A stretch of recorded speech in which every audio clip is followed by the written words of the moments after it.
2025년 7월 4일 뉴스 요약. 첫 번째 뉴스.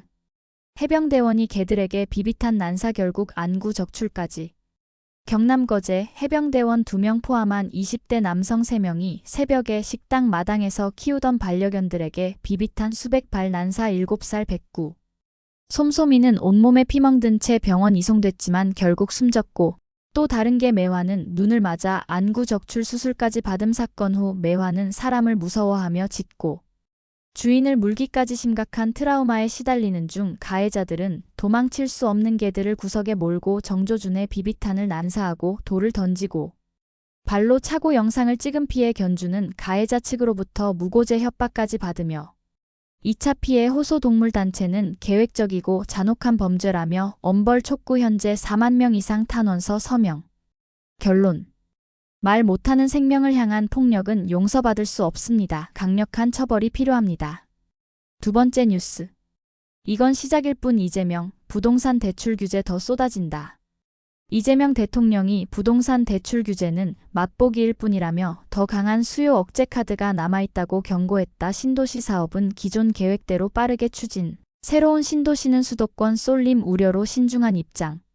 부동산보단 금융시장으로 옮겨야 할 시기라며 부동산 시장에 강한 규제 시그널을 던졌다. 공직자에겐 1분 1초도 국민의 시간, 위기는 국민과 함께 극복할 것이라며 단호한 메시지를 전했다. 결론. 이재명 정부 부동산 잡으려는 진짜 카드는 이제 시작이다. 세 번째 뉴스. 트럼프, 일본 향해 버릇없는 나라. 노골적 분노 폭발. 트럼프가 일본과의 관세 협상에 대해 또다시 날을 세웠다. 일본은 버릇없는 나라라며 미국을 수십 년간 갈취했다고 주장했다. 쌀도 자동차도 안 산다며 불만을 표출했고, 새 총리는 괜찮지만 일본은 여전히 버릇없다고 강조했다. 트럼프는 상호관세 유예도 고려하지 않겠다고 밝혀 압박 수위를 한층 높였다. 결론. 트럼프의 노골적 언행, 미국과 일본의 긴장감은 더 고조되고 있다. 네 번째 뉴스. SKT 해킹 터지자전 고객 요금 반납, 위약금도 면제. SK텔레콤 해킹 사고 후 전 고객 대상 8월 통신요금 50% 할인 발표 이미 해지했거나 7월 14일까지 해지할 고객에겐 위약금 전액 면제. 전체 보상 규모는 5천억 원. 매월 데이터 추가 제공도 포함. 정보보호 혁신엔 향후 5년간 7천억 원 투자 계획도 공개. 결론. 해킹 한 번에 통신요금 반납, 위약금 면제. SKT의 사과는 파격적이다. 다섯 번째 뉴스. 법원 난입에 폭동 주도 사랑제일교회 전도사 징역 4년 구형.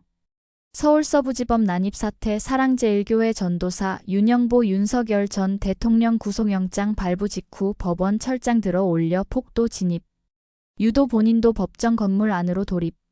현장 영상에는 윤 대통령 죽는다며 지지자 선동하는 장면까지. 포착. 같은 날 사회복무요원 옥모 씨 복면 쓰고 유리문에 소화기 투척.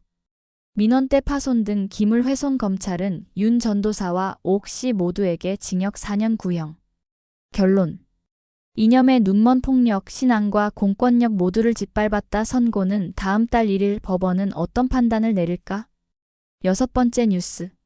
중국인 강남 아파트 쓸어담자. 정부도 결국 칼 뽑았다. 정부가 강남 3구 외국인 부동산 거래를 정조준했다. 해외 자금 불법 반입, 편법 증여 등 투기 거래 집중 조사 예정. 특히 자기자금 거의 없이 고가 아파트를 산 사례도 전수조사 적발 시 국세청금융위 연계해 세무조사, 대출 회수 등 후속 조치. 지난해 외국인 매수 1만 3,615명, 대부분 중국인. 올해도 수도권 중심으로 매수 급증. 중국인 비중 72%. 국내 대출 규제 피해 해외 대출로 우회한 것도 문제로. 지적. 대출 규제 강화 이후 외국인 투기 차단 요구 커져 정부는 편법 증여, 사업자 대출 악용 사례도 함께 단속. 결론. 집값 잡으려면 외국인 투기부터 제대로 막아야 한다. 구독, 좋아요, 알림 설정. 빠른 뉴스 요약은 오늘 뉴스.